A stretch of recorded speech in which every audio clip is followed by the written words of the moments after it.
Dan dari dalam awan itu terdengarlah suara yang berkata, "Inilah anak yang kukasihi, kepadanya lah aku berkenan, dengarkanlah dia."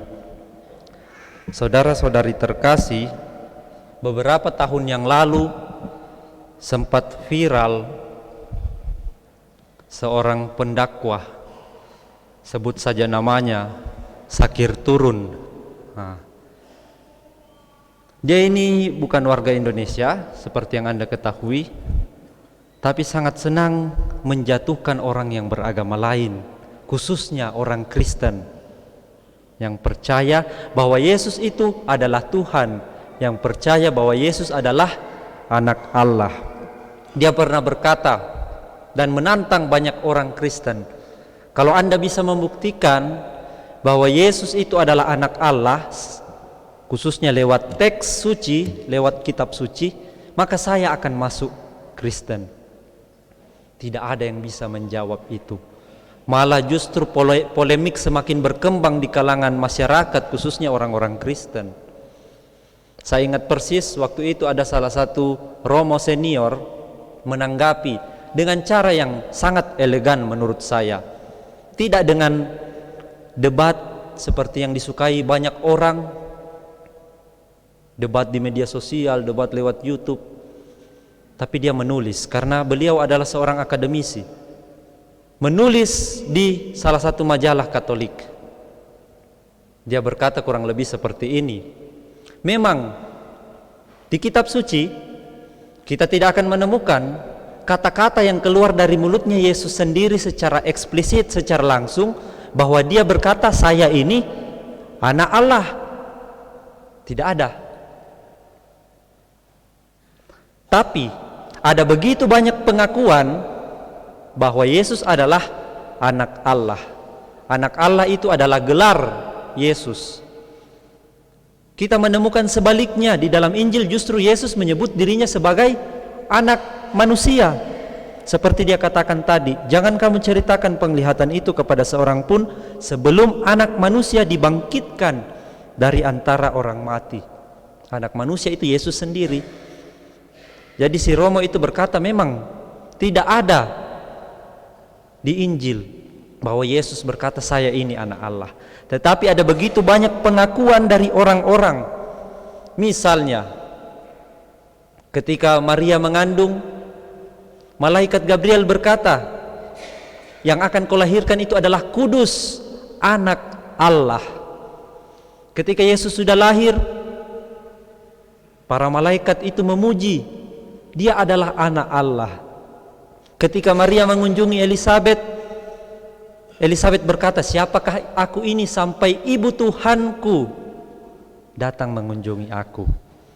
Ada lagi kesaksian-kesaksian lain seperti ketika Yesus sudah wafat di salib, kepala pasukan itu yang berdiri di bawah salib Yesus kemudian berkata, sungguh dia ini adalah anak Allah.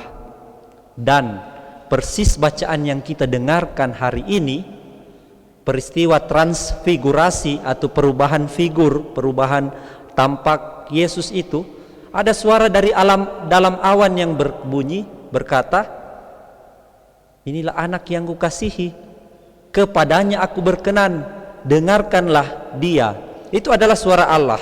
Begitu juga waktu Yesus dibaptis, suaranya juga seperti itu bunyinya, inilah anak yang kukasihi, dengarkanlah dia. Selain itu, bukan hanya dari pengakuan-pengakuan, dari apa yang Yesus bikin, apa yang Yesus kerjakan selama ada di dunia ini, itu juga sudah menjadi bukti bahwa dia ini bukan manusia biasa, bahwa dia ini adalah Allah. Manusia dan nabi mana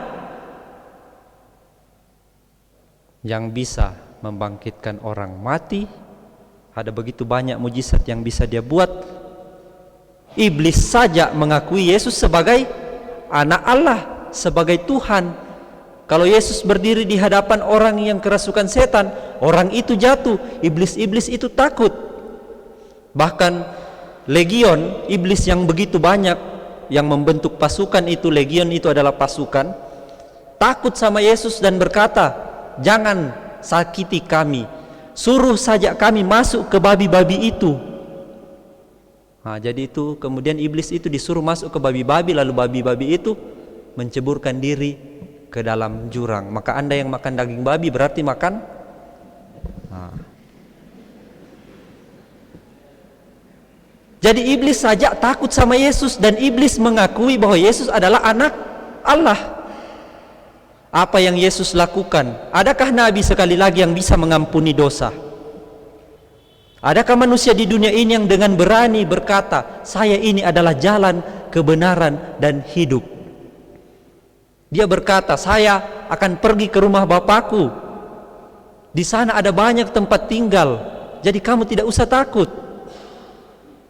Adakah orang yang berani berkata seperti itu, memberi jaminan kepada Anda, percaya sama saya, maka kamu selamat? Maka kalau ada orang yang tawarkan seperti itu kepada Anda, ikutilah dia, jangan ragu. Tapi kalau Anda masih yakin sama Yesus sebagai penyelamat, maka percayailah dia. Jadi begitu Sang Romo menjelaskan, menanggapi polemik yang berkembang pada zaman itu. Karena memang seperti Jokowi, dia tidak harus menyebut dirinya saya ini presiden. Orang sudah tahu bahwa dia itu presiden. Lewat apa yang dia bikin, orang sudah tahu siapa dia. Yesus pun demikian. Dia tidak harus dengan gagah berkata saya ini anak Allah. Ada sudah begitu banyak pengakuan. Lalu pertanyaannya sebenarnya, kenapa kita sekarang merayakan atau berada dalam masa Prapaskah? Kenapa bacaan Injilnya tentang peristiwa transfigurasi, pemuliaan Yesus? Kita ini masih sedang dalam masa pertobatan. Kenapa seperti sudah dekat mini Paskah? Mari kita lihat saudara-saudara dalam terang refleksi gereja, bahwa peristiwa transfigurasi dalam Injil yang kita dengarkan sebenarnya mau mengajak kita kembali untuk melihat, untuk percaya, untuk semakin mengalami bahwa Yesus adalah sungguh-sungguh anak Allah, seperti yang dikatakan oleh Allah sendiri dari dalam awan. Dia adalah anak yang dikasihi, yang kepadanya Allah berkenan, maka dengarkanlah dia. Lalu peristiwa tobat masa Prapaskah ini yang adalah kesempatan bagi kita untuk berbenah diri, penyangkalan diri, memikul salib, dimaknai sebagai sebuah kesempatan untuk menjadi murid Kristus yang baik, yang tidak lain salib itu adalah penderitaan. Masa Prapaskah ini adalah jalan untuk sampai kepada kemuliaan atau Paskah. Contoh sederhananya seperti ini. Anda misalnya yang sudah kerja, dengan segala hal yang sudah Anda raih sampai saat ini, bisa dikatakan sebagai kemuliaan manusia, ya, kesuksesan. Apakah Anda bisa sampai kepada kesuksesan, kemuliaan itu tanpa pengorbanan apapun, tanpa luka-luka apapun, tanpa jerih lelah apapun? Secara umum tidak. Kecuali ada yang sejak TK itu sudah main sogok, sampai dia kerja dia sukses, sogok terus nak pakai. Jadi tidak ada usaha, dia tidak mengalami yang namanya derita, pengorbanan, jatuh bangun. Tapi umumnya orang mengalami itu. Seperti itulah, tidak ada Paskah tanpa salib. Yesus mau mengajar itu.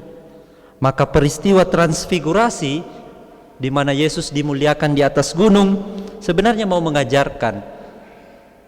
Petrus tadi itu berkata kepada Yesus, "Tuhan, kami bahagia di tempat ini.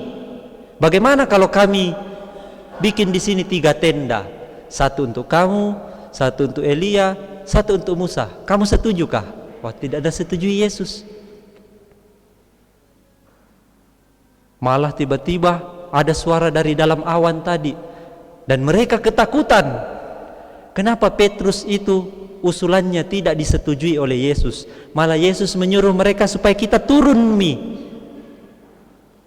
Kenapa?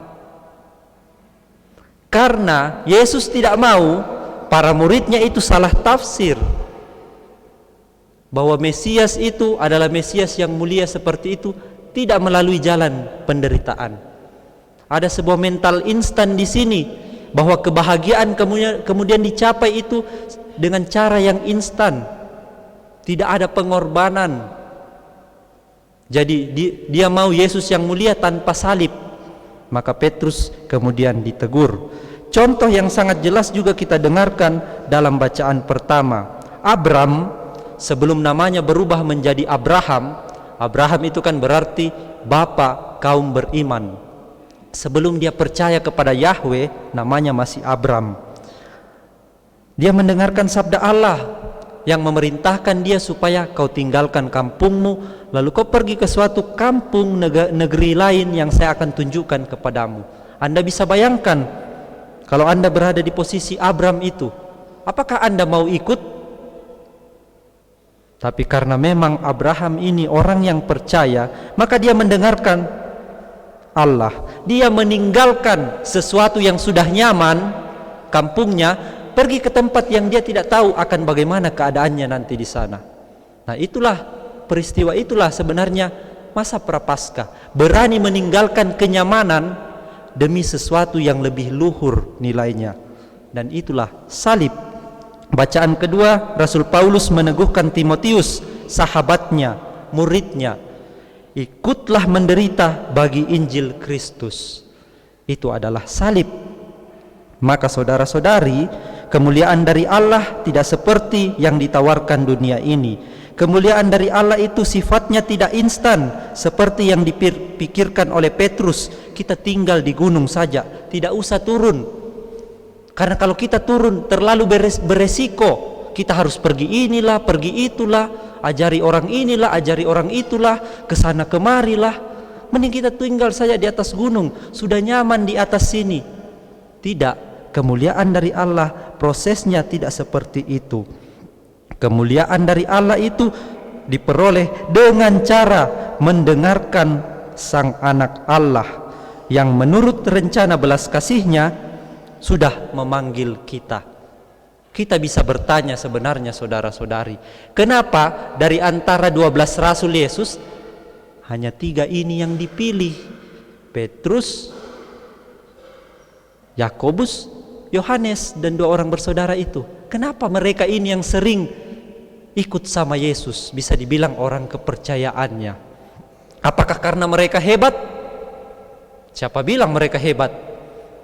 Petrus itu seorang nelayan yang biasa-biasa saja. Bahkan di akhir kisah kemudian dia meninggalkan Yesus. Dia menyangkal bahwa Yesus itu adalah gurunya 3 kali. Yakobus dan Yohanes, 2 orang bersaudara, apakah mereka juga orang yang terpandang sehingga Yesus jadikan muridnya? Sini, kau jadi muridku. Tidak. Justru mereka adalah orang-orang yang meminta kepada Yesus, kalau kamu nanti jadi raja masuk ke dalam kerajaan surga, berikan kami tempat yang paling besar.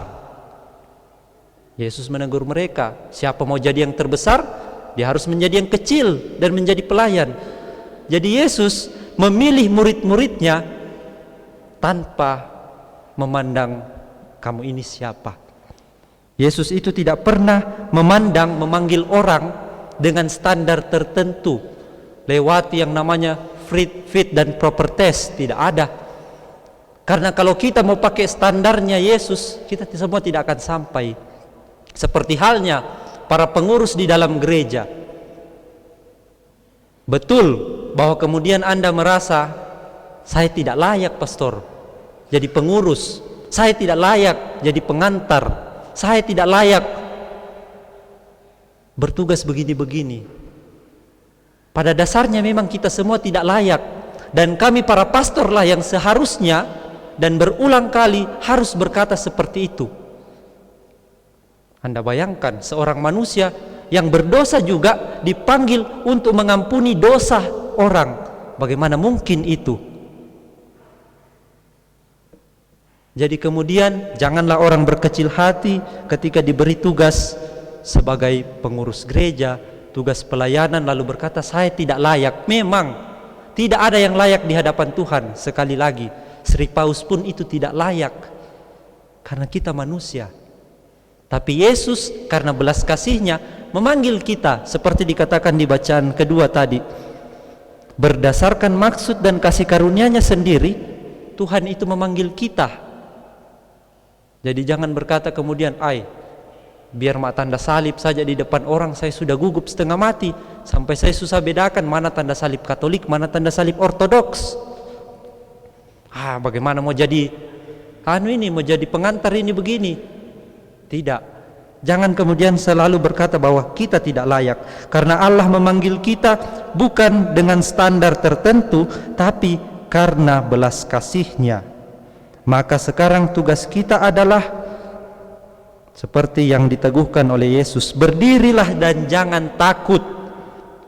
Dunia memang sekarang semakin parah keadaannya, orang semakin egois, orang semakin memperhatikan dirinya sendiri saja. Ada juga orang yang kemudian diberi tugas tertentu di dalam gereja menolak dengan alasan saya tidak mampu, saya tidak bisa. Tapi jangan lupa saudara-saudari, bahwa sakramen yang Anda terima, sakramen baptis dan sakramen krisma yang kita terima itu mengangkat kita menjadi saksi Kristus, bukan atas dasar kemampuan kita, kompetensinya kita, tetapi pertama-tama karena Roh Kudus. Maka mari selama masa Prapaskah ini kita mengusahakan pertobatan dengan sungguh-sungguh dan kembali mendengarkan apa yang dikehendaki Anak Allah, yaitu Tuhan kita Yesus Kristus. Kemuliaan kepada Bapa dan Putra dan Roh Kudus, seperti pada permulaan, sekarang, selalu, dan sepanjang segala abad. Amin.